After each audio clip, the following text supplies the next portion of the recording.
Hello, welcome to Anita the Pedagogue channel. Today, we continue with our literature lessons. Our topic for today is literary devices. We are going to learn about 10 important literary devices every student and writer should know. One may ask, what are literary devices? Literary devices are also known as figurative language or figures of speech. These are words, phrases, or expressions that are not meant to be taken literally or word for word most of the time.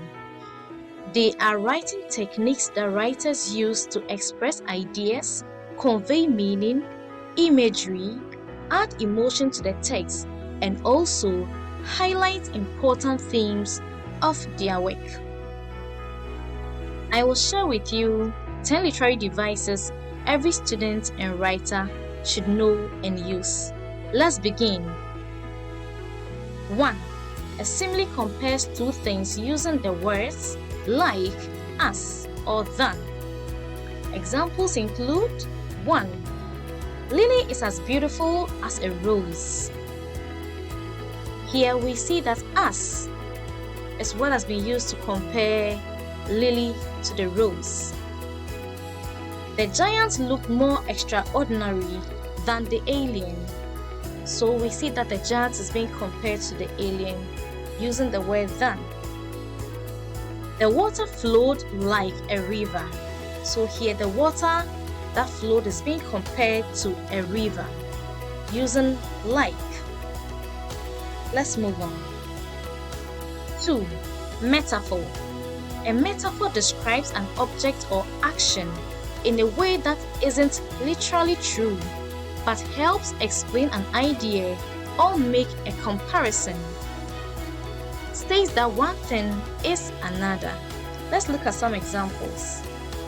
Liz was a lion in the fight. So here Liz is being compared directly to the lion.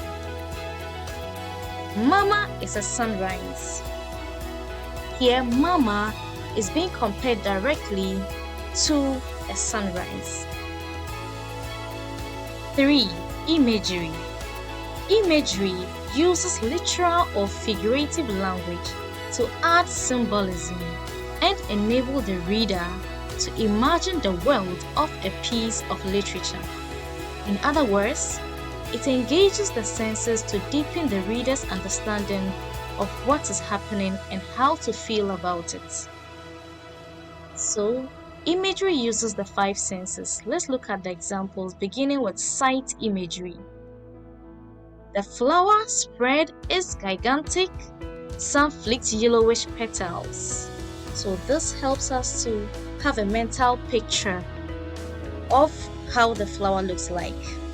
Sound imagery. The rustling of the palms and bamboos gave way for the birds to chirp. This appeals to our sense of hearing or sound because of the use of the words rustling and chirp. Touch imagery. The smoothness of the dough of bread caused my hunger. So here we are looking at the smoothness. Touch. Taste imagery. The boiled neem leaves tasted bitter like unroasted coffee beans. So here, it appeals to our sense of taste because of the use of the word bitter and also juxtaposing it with unroasted coffee beans. Smell imagery. The frying and stewing of Mama's beef left the room with a satisfying aroma. So, the mention of fryings and stewing gives a smell sense, the aroma of the food. 4. Idiom. An idiom is an expression or phrase whose meaning does not relate to the literal meaning of its words. Let's look at some examples. Beat around the bush. Doesn't mean to really go beating the bush, but rather to avoid a topic or a point. Let's look at another example. Devil's advocate. Doesn't mean you're a devil or advocating for a devil, but rather it means to present a counter argument. Then let's look at this other idiom, let the cat out of the bag. Doesn't really mean you have to let a cat out of your bag, but it means to reveal a secret. 5. Personification. Personification gives human characteristics to inanimate objects, animals, or ideas. It is used by writers to affect the way the reader imagines things. Examples include 1. The dish runs away with the spoon. Obviously, a dish is being given a human attribute to run.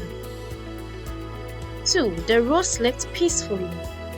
Here, the road is being personified, is given the human attribute to sleep. 3. The rain screamed and cried all night.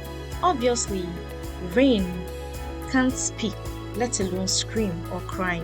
So the rain here is being given human attributes. And so these are some examples of personification. 6. Onomatopoeia. Onomatopoeia is the use of words that sound like their meaning or mimic sounds. They add a level of fun and reality to writing.